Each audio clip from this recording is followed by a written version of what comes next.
Hi everyone, my name is Tom Carlitis, and on behalf of Paul Van Genuchten and myself, I'll be providing an update on the pygeometa project. I will talk about metadata concepts, geospatial metadata concepts, as well as the standard features and some case studies that are using the project. So geospatial metadata, we all know it's sometimes it's a necessary evil. There are many concepts behind geospatial metadata: the who, what, where, when, and why of a particular piece of data or a data set. So we have things like logical models to describe a piece of data, schemas, the structure or data dictionaries, profiles, controlled vocabularies or lists, code lists, as well as representation and quality. So one of my favorite slides is the XKCD, how standards proliferate, and every time we have, there's 15 standards, or 14 standards, now we have 15 competing standards because we always seem to think that there's something missing from the past. Unfortunately, I don't think this will ever go away. And this is a reality of basically many different standards activities. So how do we combat this kind of thing the best way that we can? Here are a number of different geospatial metadata standards from earlier activities, long-standing activities from Federal Geographic Data Committee, Content Standard for Digital Geospatial Metadata. NASA has a directory interchange format which is still in use. Of course, there's ISO 19115, if any of you have seen these large XML metadata documents, and we see also profiles of metadata from WMO as well as DCAT and others. Many different metadata standards, just like there are many different geospatial data formats. So what are some of the challenges of metadata? It's hard enough to fill in a description of a data set once you're done a study or once you want to put it onto your open data portal. So granularity is always important. I mean, are you describing a satellite acquisition scene? Are you describing a collection of those scenes? What are you really describing and at what granularity?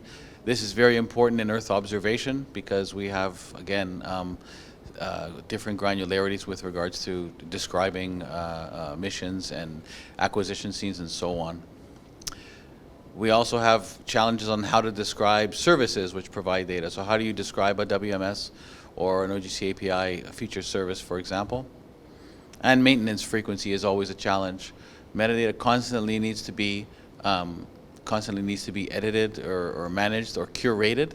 It's a curation exercise. There are parts that you can automate, which is such as we'll see here, but there is an onus on the organization to manage it properly over time for the long term. What are we seeing? In recent times, obviously there's a data explosion that has happened and continues to happen. So more data also means more metadata, and we're increasingly seeing more real-time workflows of on-the-fly generation of metadata and pipelines to help describe things as best as possible, especially at the lower level, granular level. So with all of that, we introduce pygeometa. So pygeometa is a Python package to generate geospatial metadata for geospatial data sets. The idea is a simple configuration file will help you generate metadata in a number of different formats.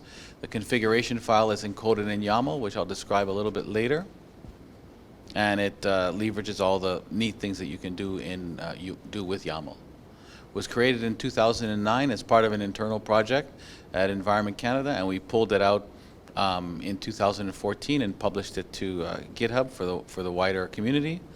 The original focus was basically making ISO 19115 metadata very easy to publish because it's a very involved and complex format. So we wanted a very simple way from a config file to generate ISO metadata, and from there we said, well, why don't we add DCAT and why don't we add another format and another format? So suddenly it started to become this transformation utility from simple configuration. It's available through as a command line tool, so you can run it on command line, or if you have your own Python application, you can embed it directly. It supports a number of different geospatial metadata formats. It has support for multilingual, so anything that is a text field in that you can describe with text as opposed to a coded value is allowed to be multilingual. So this is very valuable. You can have one-to-many languages in a single configuration. We have a concept of using what we call base metadata control files for reuse. So imagine you have 300 data sets, but they all have the same contact information. So there's a mechanism in the project where you can create one contacts file and then refer to it from all your different metadata so that you can manage that kind of information more efficiently. And we also do schema validation for the configuration.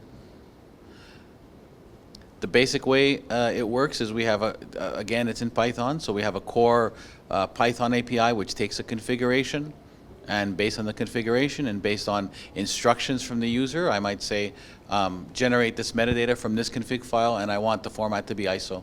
I want the format to be DCAT, and so on. So that's the basic way it works.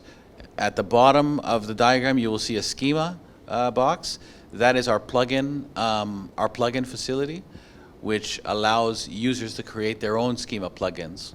So if you have a format that is not necessarily supported by pygeometa, you can add it as a plugin to the tool, and you can use it in that way. So the way plugins are handled in pygeometa from external users, we actually do that for what comes with pygeometa on board, such as the core ISO support and DCAT and others. Here's a screenshot of a metadata control file, or an MCF as we call it. It is basic YAML, so if you know YAML, YAML is a format full of indentations and sections that you can describe basically anything you want with a given structure. So here we see some high-level information in a metadata control file that specifies the language as well as the identifier and other fields. So you get the idea, and that it's much longer than this, but not too much longer. It's easy enough for you to put something together and generate complex metadata accordingly. We started off with this configuration format based on the ISO standard, because the ISO standard, like it or not, is a very complete metadata standard, and I think it's very easy to generate most anything from ISO because ISO is so complete, but it's just very complex. So we kind of use that as our abstract model in the MCF file. So if you look at the MCF file, you'll start to say, oh, this starts to look like an ISO file, just in YAML. But it's much more compact and more efficient that way. So it is YAML, so you can use YAML. If you're familiar with YAML, you can use things like references and anchors, which will allow you to do a lot of really neat shortcuts. We used to use the Windows INI format, but that was removed and replaced with the YAML format for the configuration in 0.2. And again, we support multilingual. So we do have a JSON schema, so you can always validate a pygeometa MCF configuration before you go to publish it. So this would really be important for automated workflows. So imagine you're generating stack items, hundreds and thousands of them per day. Then maybe an automated workflow, you can use pygeometa. You can create a configuration, validate it to describe an item, and then generate it and send it downstream as part of your pipeline. And it also plays very well. This metadata control file and pygeometa itself, it plays very well for things like CI and CD and automated workflows and pipelines. So we'll show a couple of case studies that are currently doing that. We support a number of different formats. So if you type pygeometa metadata -- formats, you will see all the different. It looks like a GDAL dump when you say GDAL info formats.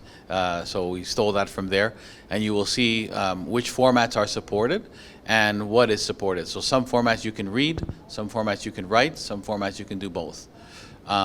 This becomes really interesting because you can then start to do transformations on the fly.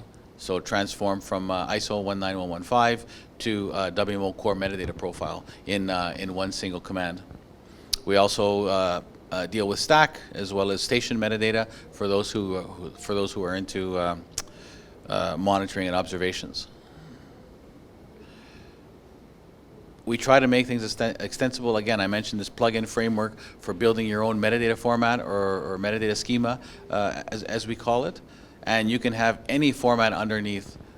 Before, we were stuck with XML, and everything was very XML driven, XML format driven. A couple of years ago, we introduced the JSON-based formats, which are increasingly getting popular, such as stack items, for example, or OGC API records, and the associated things. So the way you generate metadata in pygeometa, if you want to develop your own, is very encapsulated. So it's a plugin framework, and you can create a CSV with pygeometa if you really want to. So that's the idea behind the formats and extensibility. So with that, we'll provide a couple of use cases. So one is from ISRIC, which is Paul's activity.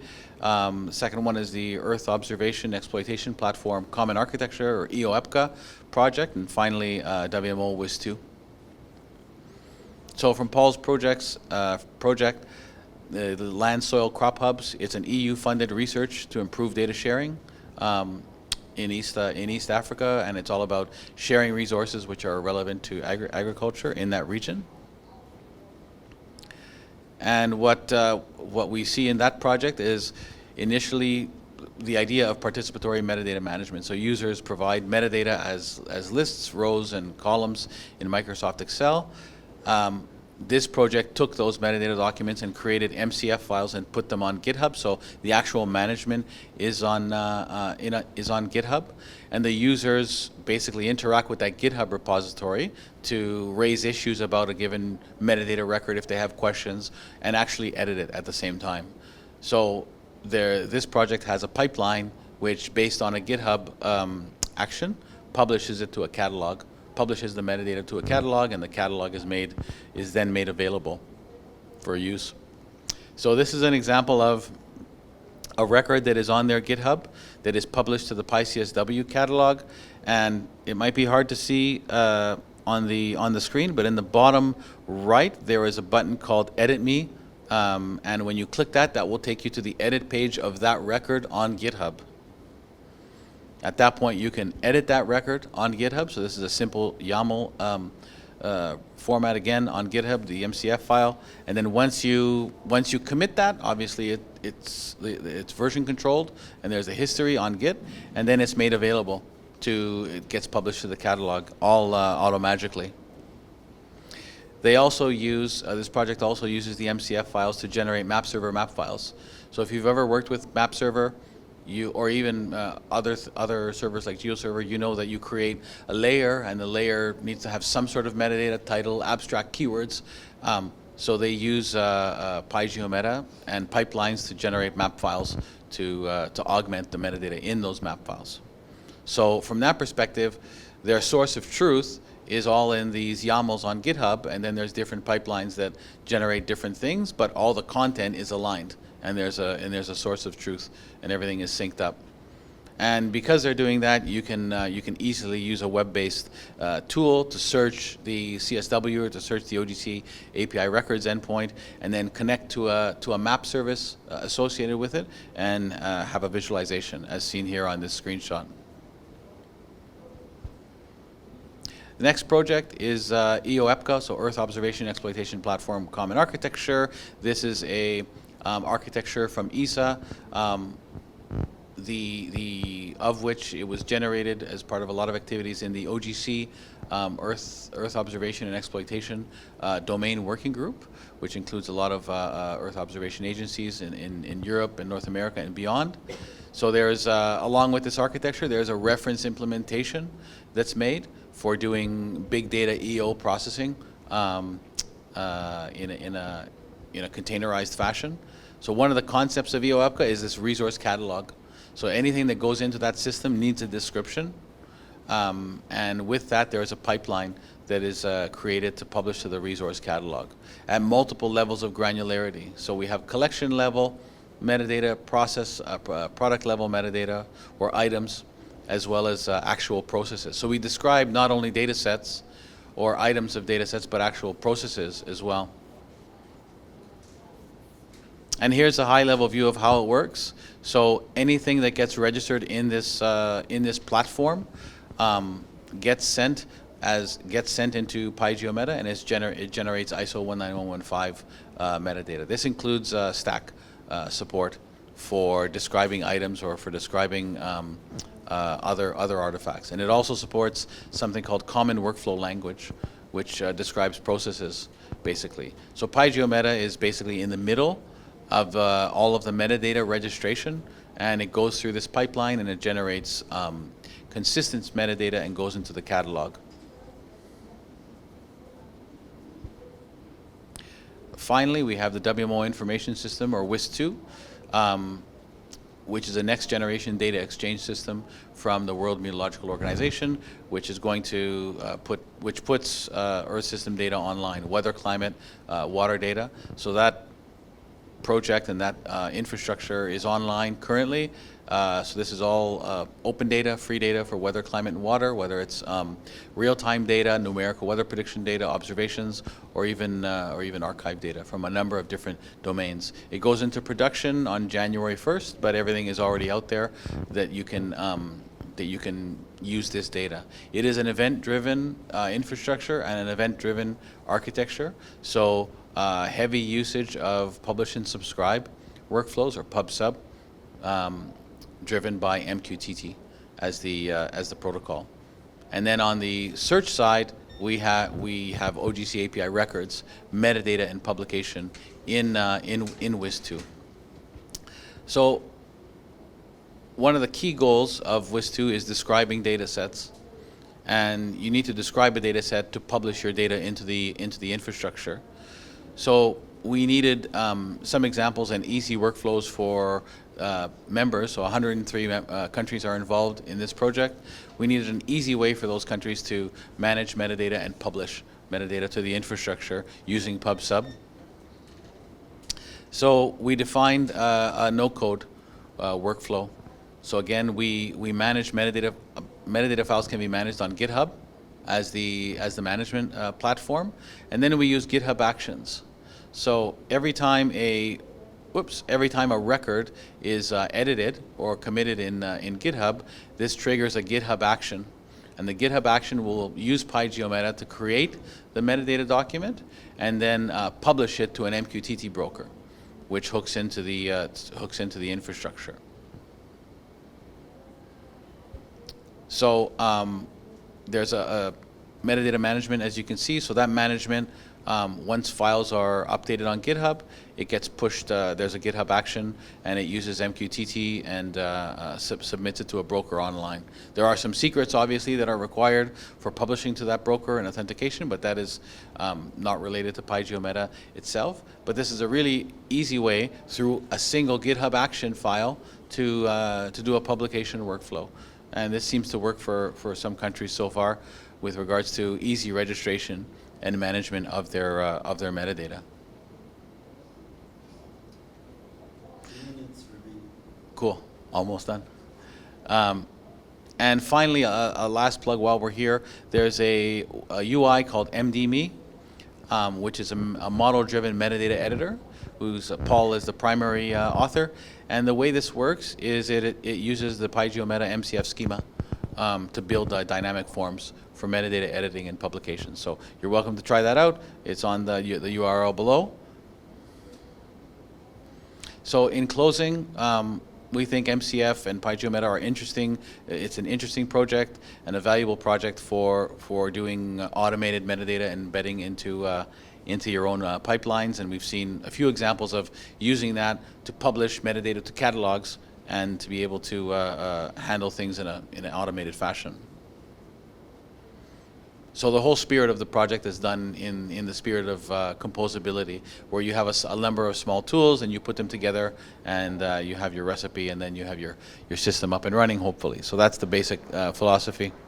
There are some references And feel free to reach out if you have any questions. PyGeoMeta is on GitHub, and we welcome any contributions or questions and interactions. Thank you.